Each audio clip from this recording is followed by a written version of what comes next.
Queríamos preguntarle sobre el nombramiento del señor Juan José Santibáñez en el Ministerio de Justicia y Derechos Humanos, puesto que usted sigue los temas del interior de muy cerca y conoce muy bien el desempeño que ha tenido, el legado que él dejó, qué cosa que dejó, y las razones por las que fue censurado, y de pronto reaparece como ministro en otra cartera. Sí, ha sido sorprendente en realidad, porque políticamente es un mensaje muy fuerte, muy duro, del Ejecutivo versus el Legislativo, porque finalmente ponen a un ministro censurado antes de cumplir los 6 meses en otro cargo que también está relacionado con la seguridad a través de los penales, por ejemplo, llama mucho la atención. Es decir, sin duda, yo lo leo como una afrenta hacia el Congreso y por eso tendrá que ver si lo lee igual o no. Sea como fuere, Santibáñez pues, ha tenido un recorrido bastante oscuro, a mi modo de ver, en el sector interior. Ha sido jefe de gabinete 2 veces. La primera salió por una serie de denuncias por estar comprometido con la defensa de oficiales de la policía ligados con crímenes y con corrupción. La segunda dejó la jefatura de gabinete porque asumió el viceministerio de Orden Interno, que es cuando se produce el caso de los Rolex, el caso de la intervención en la vivienda de la Presidenta de la República. Y de ahí, bueno, conversaciones que aparentemente tuvo de acuerdo con lo que dijo el comandante, el capitán Izquierdo, Culebra, famoso Culebra, que todavía no se termina eso de validar en el Poder Judicial. Porque no ha aceptado ir para que se haga un peritaje de su voz. Claro, bueno, y ahí es parte de las 12 carpetas fiscales que tiene abierta el actual ministro de Justicia, lo cual ya también es un contrasentido, que un ministro de Justicia tenga 12 carpetas fiscales. Entonces, ahora, hay algo que ha dicho que me interesaría que usted ayude a comprender. Que una de las tareas que va a asumir es limpiar el ministerio de caviares, que está lleno de caviares y gente izquierda. Pero el ministerio él lo ha asumido del señor Arana, que ha sido ministro durante largo tiempo. Un pequeño etapa como primer ministro, pero básicamente el personal que está ahí es el que ha quedado con Arana y su sucesor. Sí, a mí me sorprendió esa declaración y sobre todo que el propio primer ministro lo acompañe en la juramentación, en la toma del ministerio, ¿no? Sí. Y claro, yo también me sorprendí. ¿Cómo es esto que va a limpiarlo de izquierdistas, de caviares? Si usualmente tratan de echar esto como si esto no se renovara, ¿no? Y no hay que olvidar que la presidenta viene de una lista de izquierda. El Perú Libre era una lista de izquierda, era la tesorera del señor Cerrón, sí, que por cierto nunca fue capturado ni tocado en la gestión de las promesas ahora, reiteradas, ¿no?, que nos hicieron. Correcto. Entonces, ¿qué mensaje es eso? Es un mensaje donde lo que nos está diciendo es, en estos momentos este gabinete gira a una línea radicalmente, digamos, conservadora, ¿no? Y voy a limpiar de caviares un ministerio que ha sido jefaturado por largo tiempo por su primer ministro. Yo aún continúo sorprendido por ese tipo, y sobre todo por la falta de reacción. ¿O hay cálculo y determinación? Yo creo que hay cálculo. Y actitud también desinteresada en lo que sean reacciones. No, yo lo que creo es que nos está marcando una agenda y nos dice, en estos momentos el Ministerio de Justicia va a tomar una línea de trabajo asociada al discurso, yo diría que, digamos, de la mano dura, ¿no? de la entendida mano dura, es decir, penales de altísima seguridad, reabrir el frontón, que es una de las ideas que tiene. ¿Es viable o no? Bueno, lo que dicen los expertos en penales, yo no lo soy, dicen que no, y que además sería costosísimo reabrir el frontón y digamos, reconstruirlo, porque fue destruido, ¿no? Ahí ha habido una batalla, se produce entonces, no lo creo viable. En todo caso, él no lo va a ver.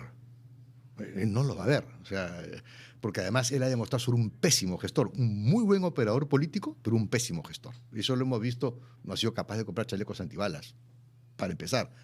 Habiéndolo querido, ¿intentó hacerlo? Bueno, pues eso era parte de su presupuesto. Él, cuando empieza el ministerio, él recibe cerca de 9 millones de soles para comprar chalecos antibalas, no ejecutó un sol. Y entre tanto, ¿qué datos objetivos tenemos sobre la evolución de la criminalidad y de la delincuencia? Bueno, la criminalidad que está golpeando economías, familias, es la extorsión. Y es quizá lo que creo que generó su salida del ministerio. No estoy casi seguro, porque además el punto final de extorsión es el sicariato, ¿no? La eliminación de algunos de los que no quieren pagar. Y eso fue el asesinato. O no quieren que les aumenten el cupo que venían pagando. Claro, ¿no? De este integrante de esta banda musical, ¿no? el cantante, por Flores, si mal no recuerdo. Y eso fue lo que desató su salida. Aparte de todos los otros elementos que hay en el camino, y esto no ha parado, hay que decirlo, se incrementa muchísimo con él porque la estrategia que él plantea es una estrategia que no frenó la extorsión. ¿Cuál era? ¿Cuál era la estrategia? El control territorial y el estado de emergencia. Y la extorsión no va por la calle, la extorsión va por redes sociales, la extorsión va por otros caminos, va por llamadas telefónicas, va por cuentas bancarias. No va por la calle. Por la calle va el hurto, el robo de vehículos, de casas, de celulares, ¿no? Entonces, no, por ahí no va. Entonces, eso simplemente el efecto del estado de emergencia para frenar la extorsión, el sicariato y el asesinato, el homicidio en general, ha sido nulo.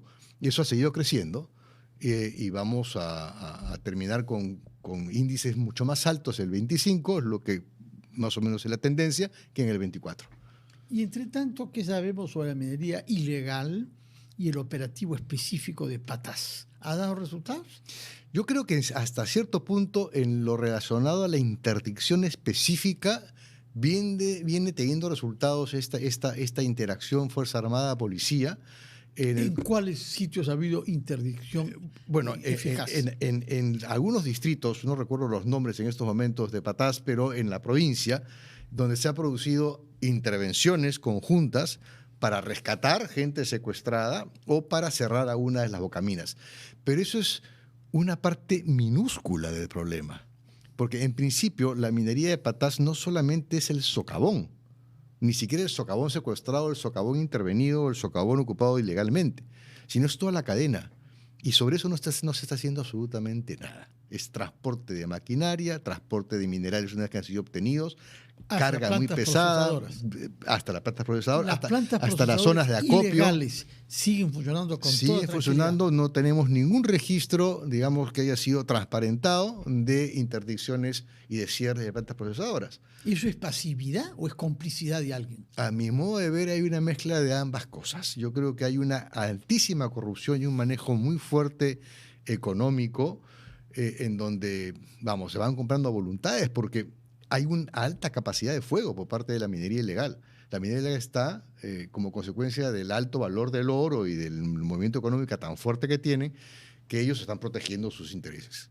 Entonces contratan sicarios, contratan, digamos, seguridad ilícita, ilegal. Lo hemos visto en las terribles asesinatos que han ocurrido. Y esos están encargados de brindar la protección en toda la actividad correlativa a la minería, ¿no? Esos son centros de entretenimiento, transporte, procesamiento, acopio, comercialización. De eso no se habla y se hace muy poco. Entonces, Patás es además un pequeño pedacito del país comparada a la extensión de la minería que está en todas partes. Ya no hay lugar, no hay provincia prácticamente que no tenga minería, o región por lo menos, ¿no? Ahora, Patás, como usted lo ha dicho, es filón y socavones. ¿Qué se sabe sobre la minería ilegal que se practica en ríos y que requiere mercurio? Va ahí volando, está muy bien, va avanzando a todo furor. Y ahí está la minería que personalmente yo le he visto, que se produce en Loreto. En Loreto. En el río Maynas. En el Nanay. Nanay, que está efecto en Maynas, ¿no? Ahí está. O sea, uno lo puede observar, uno pasa por ahí y ve las pequedragas. ¿Por qué no se reprime eso? Bueno, es una pregunta que habría que hacerle y esto justamente hace, creo yo, con el tratamiento de la inseguridad. O sea, la inseguridad, hoy día ha habido la segunda sesión del Consejo Nacional de Seguridad, la segunda, sí, en el mes 8 del año, 2 sesiones, yo esperaba al menos 16. 2 por mes esperaba usted. Sí. Bueno. Y hay 2 por año, en buena cuenta este ritmo. Sí, porque vamos a ver qué pasará, de repente no se reúnen de aquí hasta fin de año. Sea como ¿Quiénes fuere. participan en el CONASEC? ¿Hay voces libres, hay voces capaces de decirle a la presidenta la realidad de lo que está pasando, o todo es gente echada y callada? Bueno, está la presidenta del Poder Judicial, está quien dirige el Ministerio Público, que creo que han dado muestras de no ser gente obsecuente, ¿no? A diferencia del sector ejecutivo, que yo creo que están todos alineados a decirle sí a la señora presidenta. Pero regresando al tema de la minería ilegal en ríos, eso además tenemos problemas muy serios geopolíticamente hablando, con Colombia y con Ecuador. Sí. Y también con Brasil. Sí. ¿No? Y eso está alimentando una serie de otras cadenas de criminalidad organizada que están también actuando en el país. Y eso tiene una serie de aristas, contrabando además de no solamente de los minerales, sino el lavado de activos, la corrupción asociada y el contrabando de explosivos, el contrabando de armamento. Entonces hay una serie de otros factores. O sea, hablar de un socavón en Patás es hablar de un montón de delitos asociados. Un montón, muchísimos. Y eso supone que tendrías que mirarlo con un equipo especial donde las diversas policías que tienen que hacer con esto tengan que intervenir. No solamente interviene la policía de medio ambiente, tendría que intervenir también, investigación criminal, trata de personas, lavado de activos, anticorrupción, en fin. Incluso SUNAT y SUCAME. Hablando solamente de policía, ojo, sí, ¿no? Sí. También SUCAME, que es el Ministerio del Interior, SUNAT, Ministerio de Economía. SUCAME? ¿Quién es el actual responsable de ese órgano encargado de las armas y los explosivos en el país? Hay un señor, un general en retiro, y hay un... que ha dado muestras de eficiencia, compromiso con su trabajo. A ver, la capacidad que tiene la SUCAME de poder intervenir, por ejemplo, contrabando de explosivos es mínima. O sea, haciendo el cálculo de lo que se trasiega de contrabando de explosivos, básicamente dinamita para lo que puede ser la minería de socavón. La gran minería usa ANFO, usa otro tipo, y emulsiones, otro tipo de explosivo. La que se usa en la minería ilegal es ANFO, que es muy fácil de obtener, y también dinamita. ¿Por qué es fácil de obtener? Porque es nitrato de amonio, que es un fertilizante. ¿Pero se produce artesanalmente o se tiene que comprar? No, eso tiene un fácil recorrido, porque como es fertilizante, tiene un sistema de venta y un sistema de desvío mucho más fácil que lo que puede ser la dinamita per se. Pero la dinamita se usa inclusive como, como un detonante del ANFO. El ANFO es muy estable, la dinamita no. La dinamita es nitroglicerina. Entonces se usa la dinamita para generar explosiones de largo alcance y para romper buena cantidad de roca, ¿no? Para obtener el mineral.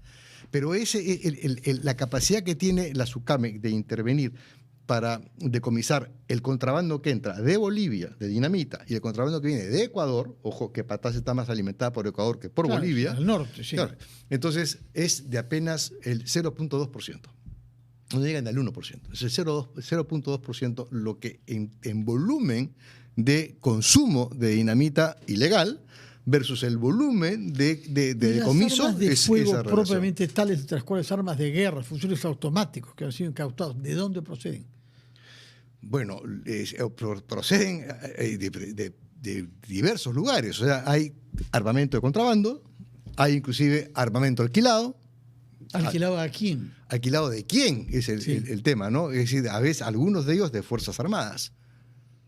Entonces... es decir, hay casos de efectivos militares de los cuales se ha hallado. Hay que casos, han alquilado sus inclusive armas. hay casos de armamento encontrado en Ecuador, de Fuerzas Armadas. Parece que un arma peruana ¿Sí? es la que permitió asesinar al candidato presidencial Eso es lo que Villavicencio. eso es lo que ¿Era se arma menciona. de la Fuerza Armada o la policía?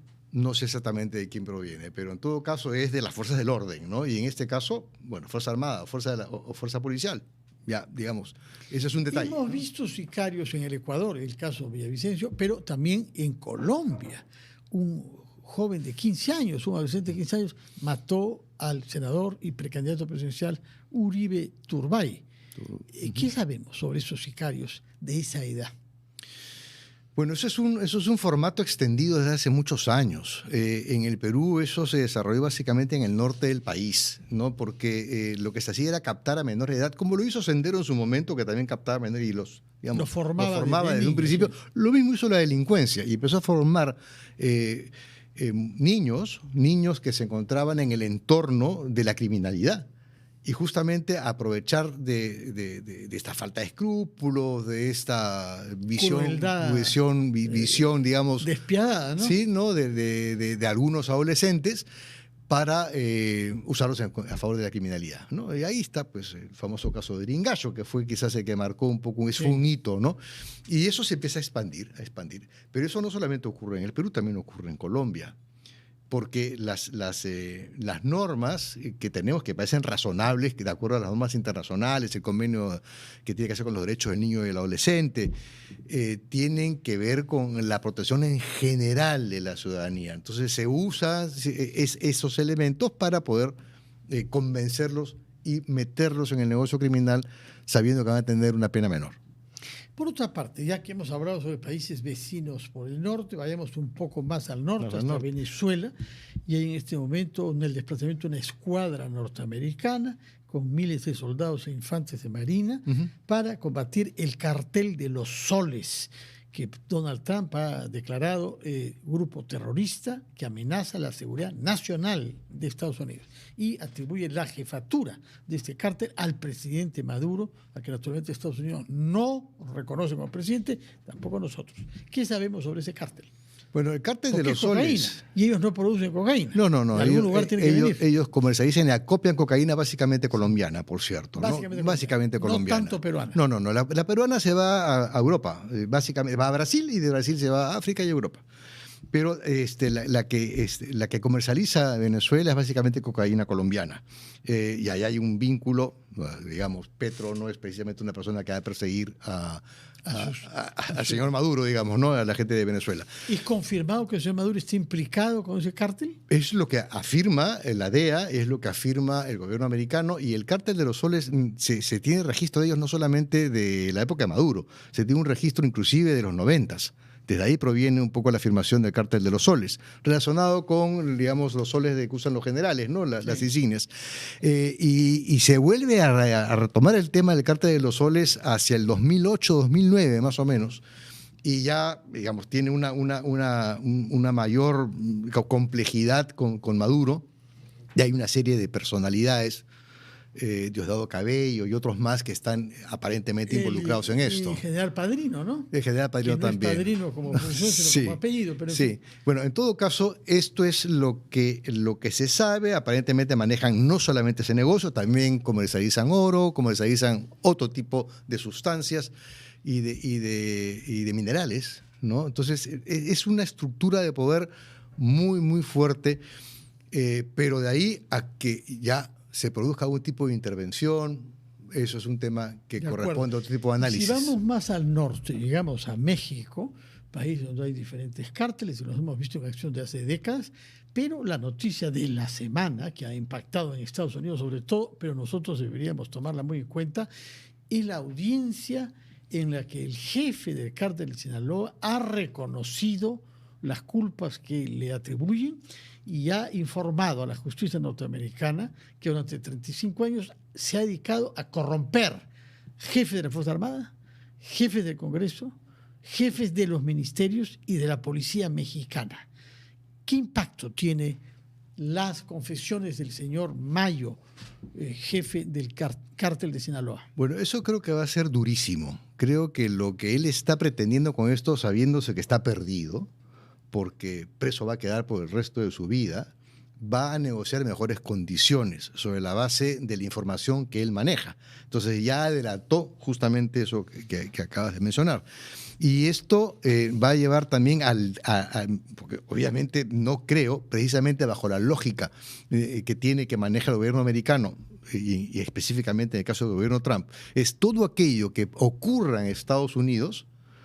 El origen de lo que ocurre en Estados Unidos es también materia nuestra.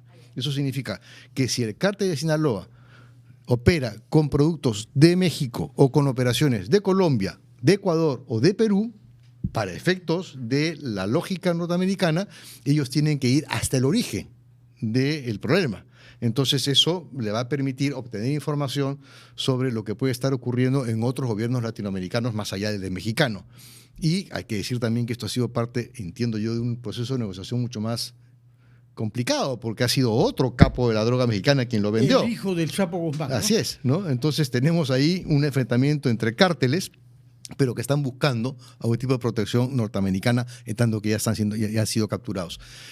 Lo que va a ocurrir, ¿qué impacto puede tener en el Perú? No lo sabemos, porque el cártel de Sinaloa no tiene mayor operación en el Perú, más sí la tiene en Ecuador. Y Ecuador mira con ojos, digamos, los cárteles en Ecuador miran con ojos atractivos paita, como una zona, digamos, como un puerto puerto interesante, ¿no?, para la exportación de cocaína, tanto peruana, hacia que eso implicaría un cambio en el traslado de la cocaína, porque la cocaína Braem básicamente se va hacia el este, ¿no? Sí. Pero también hay una porción que llega a las costas peruanas, ¿Qué ¿no? porcentaje de la cocaína que sale del Perú surge del Braem, que es la región más militarizada de nuestro país, ¿no? Bueno, hay cifras diversas, porque son aproximaciones y fluctúan dependiendo de quién haga los cálculos entre el 40 y el 60%.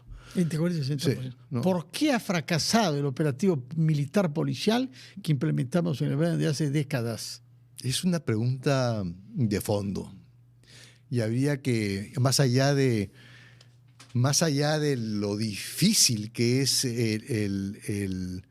digamos, la composición geográfica del lugar donde operan los remanentes de Sendero, es decir, para todos saben que son los remanentes de Sendero los principales operadores del narcotráfico, los acopiadores y los que trasladan la droga, ¿no? Los que imponen terror, claro, y someten a población. Claro, pero uno se pregunta, existiendo ya tanto tiempo el Braem en el control de las Fuerzas Armadas, ¿qué es lo que ocurre que no se haya podido eliminar de una vez por todas?